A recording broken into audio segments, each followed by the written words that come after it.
All right, question number 7. Welcome to Exercise Science Lab. We went through some things last week involving one of my favorite exercises as far as unilateral or single leg exercises, and that is step backs and squats. I work on these more than any lower body exercises. I like to come into the gym and just squat or just deadlift, but this tells me what's going on and the differences between my left side of my body versus the right side of my body.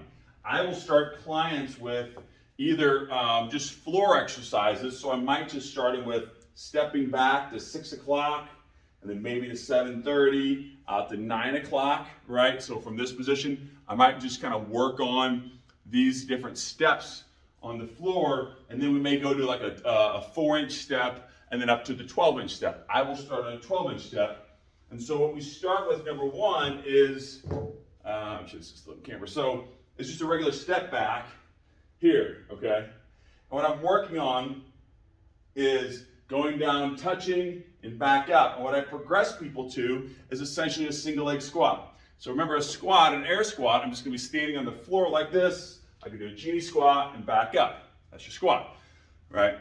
So in the same way, I'm gonna start up here, go down, touch, and then come back up. All right, this leg is gonna stay straight as I don't wanna use it and drive back up. All right, so you can do variations of this where I don't quite hit the floor, all right, but I like to kind of touch and go. So the question becomes, number 1, where does my open chain leg hit the floor and how does that change up the muscles used? Number 2, the difference between touch and go versus kind of planting or bottoming out, all right?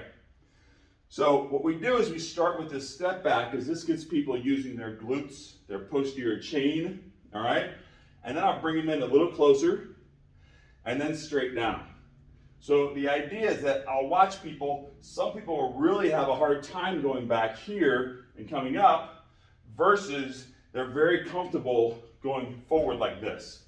So that's what I mean by foot placement in the sagittal plane, that when my foot hits here, that's a lot more quad.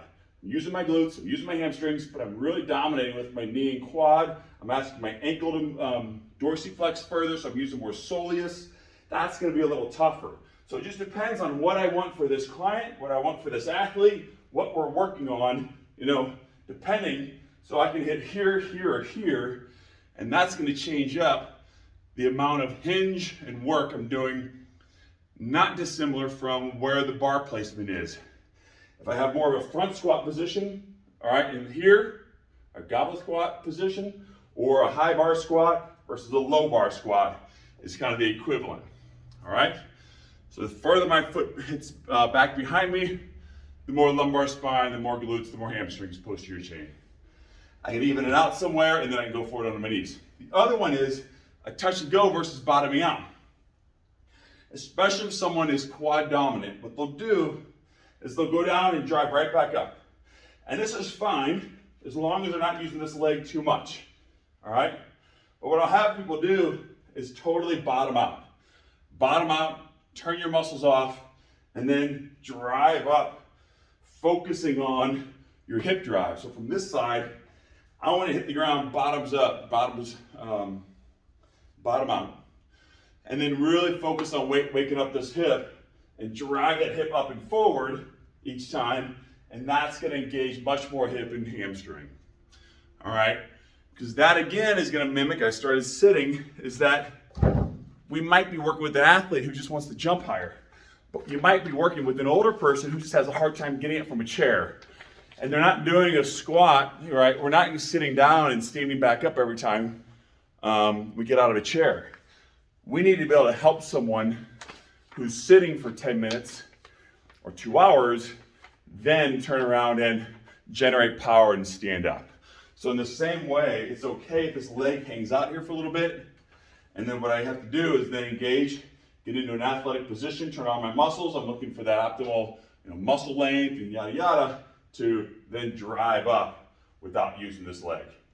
And so ideally I can hit different spots. As an athlete, remember, you're hitting, you never know how much knee bend you're going to get, how you're going to jump, whatever the case. All right? So that covers question number 7-6. I got it out of order, whatever that means. Question number 7, question number 8. All right? So anyway, Think about those step backs, those step ups. Try those out off of a box, off your bottom step in your basement, off a step, or even on the ground. All right? And I'll see you next time.